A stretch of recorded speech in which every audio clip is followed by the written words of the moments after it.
Kembali lagi bersama kami di Hukum TV. Jangan lupa untuk dukung channel ini dengan cara subscribe, like, dan share video ini. Seperti biasanya, kami akan membahas isu-isu yang masih hangat di telinga kita yang tentunya menjadi hal krusial untuk diperbincangkan. Di mana di video kali ini kami akan membahas terkait hasil persidangan antara kasus Johnny Depp dan Amber Heard yang sempat menyita perhatian masyarakat luas.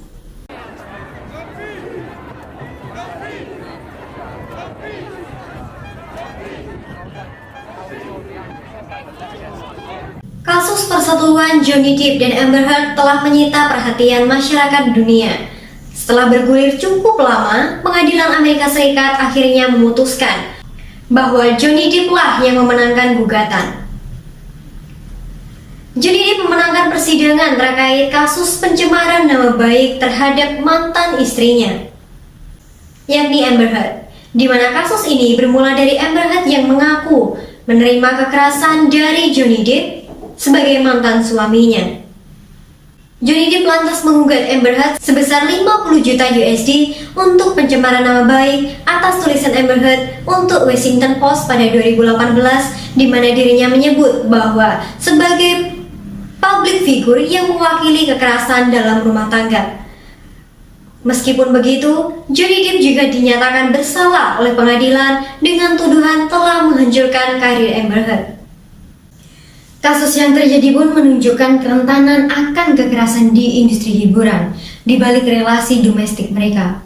Polanya pun beragam, mulai dari merusak integritas nama baiknya, menguntit, menjelek-jelekan pasangan pada orang lain maupun anak-anak.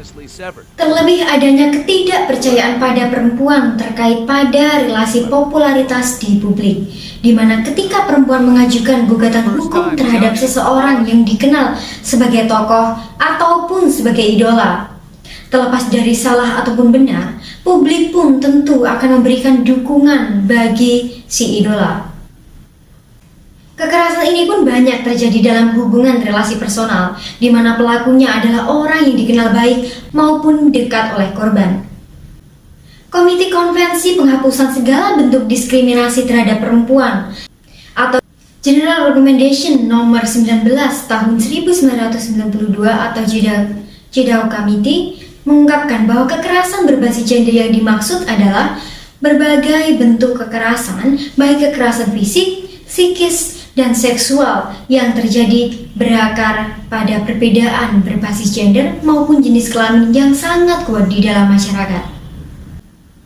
Persidangan kedua selebritis Hollywood tersebut yang telah menjadi konsumsi publik pun tentu membuat beberapa ahli kekerasan atau KDRT khawatir bahwa persidangan dan putusan tersebut dapat berdampak pada korban KDRT. Karena memungkinkan akan memperkuat ketakutan bahwa perempuan yang mengajukan laporan pelecehan seksual dan KDRT akan menghadapi sistem di mana mereka tidak mungkin dipercaya. Beberapa pakar KDRT pun mengatakan bahwa efek dari persidangan yang disiarkan kepada publik bisa membuat korban KDRT enggan untuk melapor.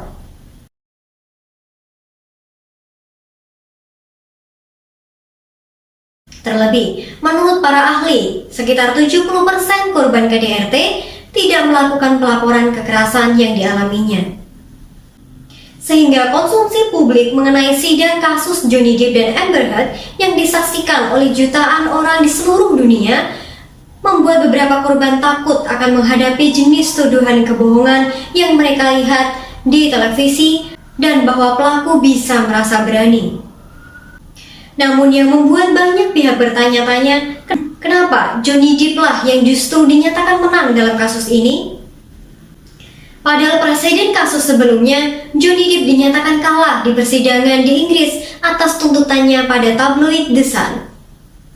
Sebagaimana diketahui, baik Inggris ataupun Amerika Serikat menggunakan sistem hukum common law atau biasa dikenal juga dengan sistem hukum Anglo-Saxon yang menganut asas peradilan, yakni the binding force of precedent et quota non vere, yang artinya adalah keputusan hakim pada perkara sebelumnya yang sejenis mengikat hakim berikutnya pada perkara sejenis berikutnya. Hal yang mendasar perbedaan sistem peradilan di negara dengan sistem hukum common law atau biasa dikenal juga dengan sistem hukum Anglo-Saxon seperti Amerika Serikat maupun juga Inggris, dan negara dengan sistem hukum civil law atau Eropa kontinental seperti Indonesia maupun Belanda adalah pada mekanisme hakim dalam mengambil keputusan. Di mana pada negara dengan sistem hukum civil law atau Eropa kontinental, pengambilan keputusan oleh hakim didasarkan pada bukti maupun fakta di persidangan yang langsung dinilai validitas dan terpenuhinya unsur pasal yang dimaksud oleh hakim itu sendiri. Karena titik berat peradilan ada pada kepastian hukum, sehingga hakim pun kerap dikatakan sebagai corong undang-undang. Asas peradilan yang mendasarinya pun adalah the persuasive force of precedent, yang artinya putusan hakim sebelumnya dapat memberikan pedoman pada hakim selanjutnya pada perkara sejenis yang dikenal dengan nama jurisprudensi dan tidaklah mengikat hakim dalam mengambil sebuah keputusan. Sebaliknya, pada sistem hukum common law atau Anglo-Saxon, karena titik berat peradilan adalah rasa keadilan di dalam masyarakat, sehingga dalam pengambilan keputusan oleh hakim tentu menggunakan keputusan juri. Sistem peradilan yang menggunakan sistem juri, maka bagian yang paling penting bukanlah pembuktian secara dogmatika hukum dan normatif, tetapi pembuktian berdasarkan logika keadilan dan runut yang dapat diterima akal sehat masyarakat. Pada intinya, para juri tidak bekerja secara dogmatis dengan dogma maupun norma hukum, tetapi para juri akan melihat dari perspektif keadilan di dalam masyarakat. Maka, pada peradilan dengan sistem juri, logika dan kredibilitas dari sebuah dalil akan membantu juri dalam menerima maupun menolak konstruksi peristiwa yang disodorkan oleh pihak yang sedang bersengketa. Sehingga alasan utama mengapa Johnny Depp menang dalam persidangan kali ini karena pihak Johnny Depp berhasil membangun logika yang diterima oleh juri.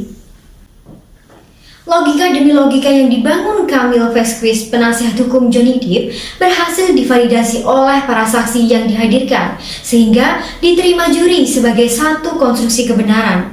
Hal inilah yang sulit ditampilkan oleh pihak Amber Heard. Sehingga poin dari persidangan dengan sistem juri adalah ketika terjadi pemeriksaan silang di persidangan, karena hal ini akan sangat membantu juri dalam mengkonstruksi suatu peristiwa yang berusaha diyakinkan pada juri. Tujuan pemeriksaan silang adalah memeriksa validitas dalil, klaim, maupun dokumen yang dihadirkan di pengadilan melalui para saksi maupun para pihak. Jika seluruh hal tersebut dapat dibangun dengan berkesesuaian, maka juri akan menerima sebagai logika yang utuh maupun dapat diterima. Camille Vasquez sendiri berhasil membangun logika yang utuh tersebut dan dapat diterima oleh juri. Sedangkan pihak Amber Heard justru membuat kesan yang kurang baik dengan inkonsistensi dalil pada beberapa seksi pemeriksaan silang. Akibatnya, kredibilitas dalil dan logika yang disampaikan oleh pihak Amber Heard diragukan oleh juri. Oleh karena itulah, dalam menentukan suatu putusan akan pihak mana yang bersalah, pengadilan dengan menggunakan sistem hukum common law mengacu pada logika yang dapat diterima oleh masyarakat. Mengingat rasa keadilan di dalam masyarakat menjadi titik berat dalam menentukan keputusan akan bagaimana nasib hidup seseorang. Begitupun dengan kondisi hukum yang ada di Indonesia, di mana aspek keadilan dan kepastian hukum juga menjadi landasan dalam hukum yang harus dipenuhi demi mencerminkan putusan yang berkualitas agar tercapai kebahagiaan atau keadilan yang cukup dalam suatu masyarakat. Sekian video saat ini, terima kasih sudah menonton dan sampai jumpa di video berikutnya.